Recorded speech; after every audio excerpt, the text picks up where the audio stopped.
Bonjour à tous et bienvenue de nouveau sur ma chaîne vidéo. Aujourd'hui, je voulais partager avec vous quelques réflexions sur la notion de l'argent. Alors, ce sujet est venu sur la table lors d'une discussion entre amis et je voulais partager mes réflexions avec vous. Alors, bien entendu, nous pouvons toujours échanger sur ce sujet qui intéresse effectivement tout un chacun.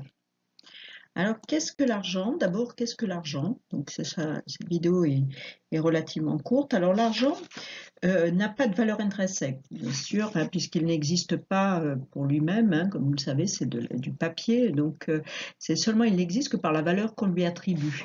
Et cette valeur peut être différente selon les gens. Si vous avez énormément d'argent, la notion de valeur de l'argent est relativement faible. Dans certaines organisations ou au niveau public, du secteur public, l'argent n'a pas véritablement de valeur, puisque ce n'est pas de l'argent qu'ils gagnent, mais qui est collecté à partir d'autres sources que le travail. Donc la notion de valeur, comme je vous l'ai dit, l'argent n'a pas de valeur en soi-même, ça dépend de la valeur qu'on lui attribue. Ensuite, il ne peut circuler que si on lui établit de la valeur, c'est-à-dire une valeur marchande, une valeur d'échange. L'argent n'existe que par les biens et services qu'on peut acquérir en contrepartie.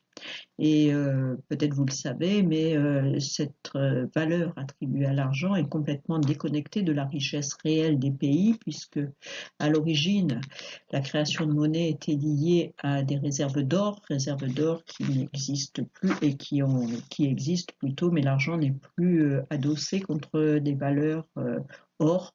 Donc, la valeur attribuée à l'argent ne dépend que de la valeur qu'on lui attribue soi-même, donc l'échelle de valeur qu'on lui attribue. C'est un instrument de mesure qui permet un échange, comme je vous le disais, mais un échange en contrepartie de quoi? Alors, comme je vous le disais, on échange de l'argent contre des biens et services, mais pas seulement.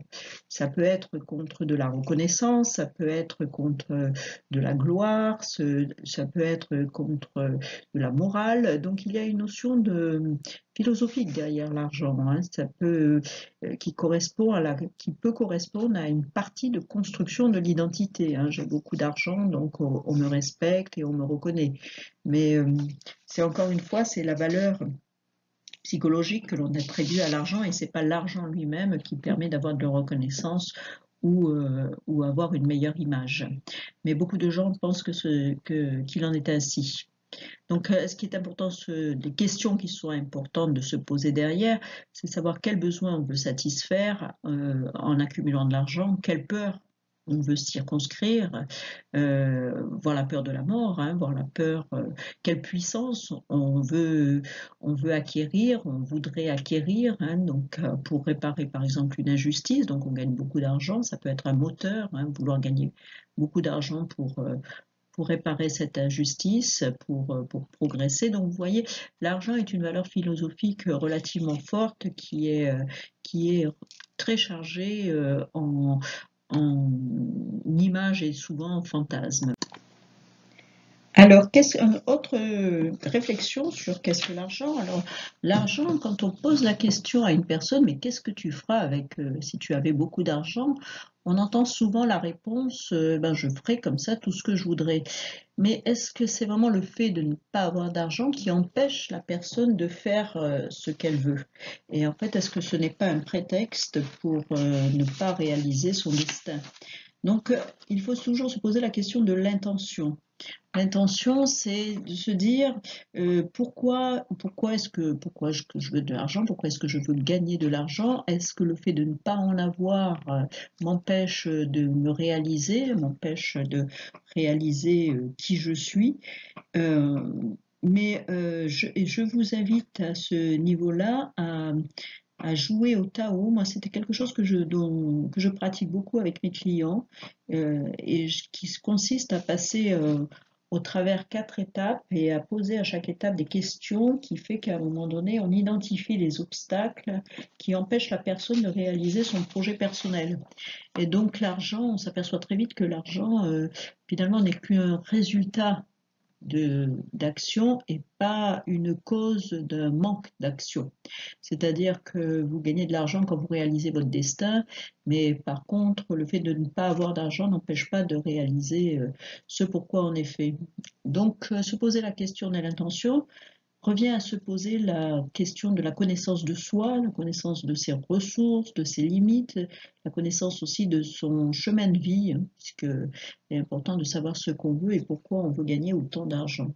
Sinon, qu'est-ce qui se passe? Bien sûr, cette course à l'argent, n'est qu'une compensation, c'est ce qu'on appelle l'ombre, hein, c'est une confrontation à son ombre.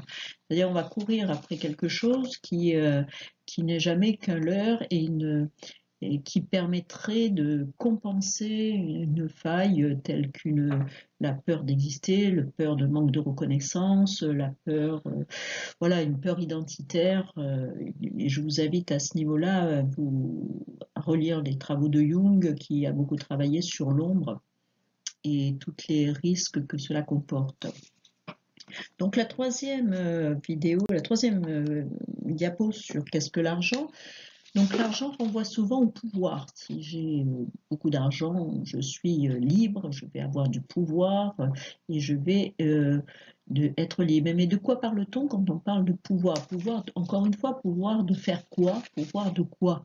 Pouvoir de vivre sa vie comme on veut, pouvoir de dominer les autres. Là, c'est le côté sombre des failles dont je parlais précédemment. Donc, est-ce que véritablement la liberté s'acquiert en ayant beaucoup d'argent? Liberté par rapport aux autres, mais est-ce que la liberté par rapport à soi-même est réalisée? Là, la question reste posée. Donc l'argent renvoie aussi bien sûr à l'énergie qui circule, hein, pensez au sang dans un corps, hein. Mais encore une fois, cette énergie ne peut circuler que si elle correspond à un but bien précis. La question du pourquoi ici est entière. Donc, qu'a-t-on à apprendre si on gagne de l'argent et qu'a-t-on à apprendre surtout si on n'en gagne pas? Qu'est-ce que ça veut dire dans les deux cas, quoi. Raison du pourquoi, raison existentielle, hein. Vous savez, j'ai beaucoup écrit sur l'intelligence spirituelle et la question du sens, du pourquoi en deux mots est essentielle, hein. Donc, gagner de l'argent en soi n'est pas un but, c'est seulement un moyen de réaliser quelque chose et de réaliser soi-même surtout.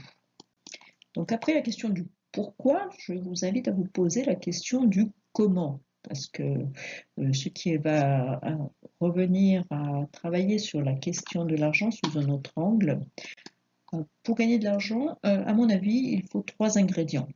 Il faut la justesse, le jeu, et les jouer, et y croire. Alors, la justesse, être juste, être aligné avec soi-même, hein, c'est ce que j'ai dit précédemment, être aligné avec qui on est exactement. Donc ça suppose bien sûr une bonne connaissance de soi, être aligné par rapport à son destin, ce que j'appelle sa mission, hein. Si on a une personnalité, si on est né quelque part, si on est ici et maintenant, c'est qu'on a probablement quelque chose à réaliser, quelque chose qui est utile au monde, aux autres et naturellement à soi-même. Être juste, ça veut dire aussi partager, donner, nourrir les autres, hein, que ce soit, quelle que soit la forme dont la nourriture peut prendre, hein, bien sûr. C'est aussi utiliser ses ressources, intégrer ses faiblesses, c'est-à-dire se connaître soi, connaître son chemin de vie, et donc le réaliser et connaître également ses valeurs, là aussi, important de savoir quelles sont ses valeurs et d'agir en fonction de ses valeurs. L'argent, en fait, n'accepte pas de compromis. Croire, il faut y croire. Alors, il faut y croire, il faut croire dans ce que vous faites et le croire vraiment, c'est-à-dire pas faire semblant, croire en vos actions, croire, poser l'intention. Il faut vraiment poser l'intention, c'est le dire, l'écrire même, en disant voilà ce que je veux faire, voilà ce que je vais faire, et je le ferai de toute façon. Donc, croire en ses capacités aussi. Alors que cette capacité, qu'elle soit cognitive, qu'elle soit émotionnelle, spirituelle, instinctive, hein, c'est-à-dire intuitive. Donc, il faut vraiment croire en soi. Il faut aussi croire en l'autre. avoir confiance en l'autre. Donc l'autre, c'est les collègues, les amis, la famille, mais aussi le destin cosmique. Donc il faut avoir une confiance absolue en son étoile, quoi. Donc la croyance en soi, la foi, la croyance en soi et aux autres et en l'univers en général est essentielle quand on veut gagner de l'argent. Et vous doutez de vous-même, l'argent risque de se détourner tout simplement. Et puis, il faut aimer jouer. Donc, s'il faut s'amuser, s'amuser avec ce que nous faisons, s'amuser avec les actions que vous allez poser, avoir bien sûr le goût du risque, hein, quand s'amuser, ça veut dire aussi risquer, hein, risquer même d'échouer. Hein. Donc, il faut aimer, il faut oser. Il faut oser reconnaître qu'on a aussi besoin de l'autre, car euh, gagner de l'argent, c'est pas un jeu solitaire. Hein. C'est pas, gagner de l'argent, ça suppose un échange. Donc, gagner de l'argent tout seul, ça me paraît difficile, à moins de créer une planche à billets. Donc, qu'est-ce que j'apporte aussi dans l'échange? Quelle est ma valeur? Quelle est la valeur d'échange que j'ai? Si la valeur est moi-même. Donc là aussi, donc un jeu qui se fait à plusieurs, accepter de perdre. Ça, c'est le principe du jeu, c'est le principe du risque, c'est d'accepter de perdre. C'est d'ailleurs la définition du gagnant. Hein. Le gagnant, c'est pas celui qui gagne, qui remporte le premier prix, c'est celui qui sait ce qu'il va faire en cas d'échec. Donc en fait, c'est le chemin qui compte. Hein. C'est pas vraiment le but, mais c'est le chemin. Et là, curieusement, et ça, je peux en témoigner. Euh, on gagne de l'argent. On gagne de l'argent en réalisant son destin. Ça, j'y crois plus plutôt qu'en ayant des pensées obsessionnelles sur le fait d'accumuler de l'argent pour pouvoir dominer les autres. C'est un bien, c'est un élément volatile, l'argent, mais c'est toujours une contrepartie de quelque chose. Donc ça peut être la contrepartie réelle que vous voyez, très matérielle que vous voyez, mais ça peut être aussi une partie aussi beaucoup plus philosophique dans la notion d'argent, qui peut être un moyen d'échange entre la valeur que ce que vous apportez vous-même. Voilà, juste quelques réflexions philosophiques que je voulais partager avec vous. Je vous invite à prendre une feuille de papier ou un crayon et mettre par écrit toutes les réflexions qui vous viennent au sujet de l'argent. Ça vous permettra de vous positionner, de savoir si c'est important pour vous ou non d'en gagner, mais aussi de vous poser la question de savoir comment gagner par rapport au fait que vous fassiez ce que vous aimez exactement et que vous agissiez en fonction de vous-même, de vos valeurs, de qui vous êtes et surtout de vos rêves. Comme d'habitude, je vous mets mes coordonnées et n'hésitez pas à me contacter pour échanger sur ce sujet. Je serai ravie de partager avec vous ces quelques réflexions. À bientôt.